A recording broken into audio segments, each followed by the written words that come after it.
ہم دوسروں کے حق میں جو کچھ غلط کاریاں کرتے ہیں اس کا شدید رد عمل ہمارے اپنے ہی خلاف ہوتا ہے۔ صحیح کام اپنے آپ کو جلد یا بدیر منوا ہی لیتا ہے۔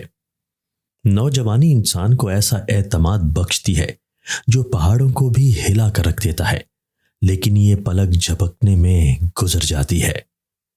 ایسے کاموں کے بارے میں فکر مند ہونے کی کیا ضرورت ہے جو کبھی وقوع پذیر ہی نہ ہوں گے؟ بس امید کا دامن تھامے رکھیں۔ دنیا کا آسان ترین کام اپنے آپ کو تفکرات کی نظر کرنا ہے، اور یہ دنیا کا فضول ترین کام ہے۔ آنے والا کل کس نے دیکھا؟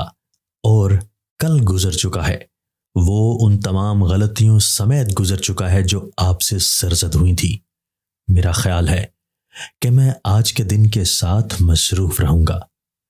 محنت سے کمائے گئے رزق کے کیا کہنے؟ اس کا ہر نوالہ ذائقے میں بہترین اور شیریں ہوتا ہے۔ کام کی خوبصورتی کا دار و مدار اس امر پر ہے کہ ہم اس کو کس طرح انجام دیتے ہیں۔ دنیا میں بہت سی خرابیاں الفاظ کی بدولت جنم لیتی ہیں۔ لوگ الفاظ کی معافی بھول جاتے ہیں، مگر ان کا اثر ہمیشہ قائم رہتا ہے۔ غور و غوص اور اچھے اعمال کی بدولت ایسی دانشوری کے حصول کو ممکن بنایا جا سکتا ہے جو کبھی ناکامی کا شکار نہیں ہوتی۔ اپنے ذہن کو ان اشیاء سے ہم آہنگ کرتے ہوئے بھی دانشوری کے حصول کو ممکن بنایا جا سکتا ہے جو خوبصورت، محبت بھری اور حقیقی ہوں۔ دانشور ترین شخص کل سے بڑھ کر آج دانشور ہوگا، اور آج سے بڑھ کر آنے والے کل دانشور ہوگا۔ خوش قسمت ہے وہ شخص دانشوری پاتا ہے، اور خوش قسمت ہے وہ شخص جو بنی نوح انسان کے ساتھ مفاہمت کی پالیسی اختیار کرتا ہے۔ دانش اور حکمت کے موتی کبھی کبھار ہمارے ارد گرد بکھرے ہوئے ہوتے ہیں، اور ہم انہیں دور دراز کے مقامات پر تلاش کرتے نظر آتے ہیں۔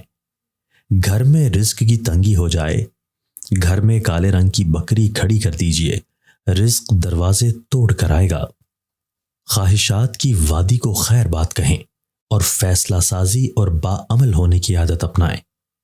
سونے کے ڈھیر لگانے سے بہتر ہے کہ حکمت اور دانش مندی حاصل کی جائے۔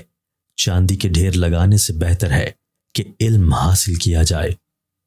مادی اشیاء کے ڈھیر ہی امارت کی نشانی نہیں ہے، بلکہ انسانیت، سخاوت، نیکوکاری ایسی خوبیاں ہیں جو انسان کو ایسی دولت سے مالا مال کرتی ہیں جس کے سامنے مادی اشیاء کے ڈھیر بھی ہیچ دکھائی دیتے ہیں، اور یہ ایسی دولت ہے جسے کوئی چور بھی چرا نہیں سکتا۔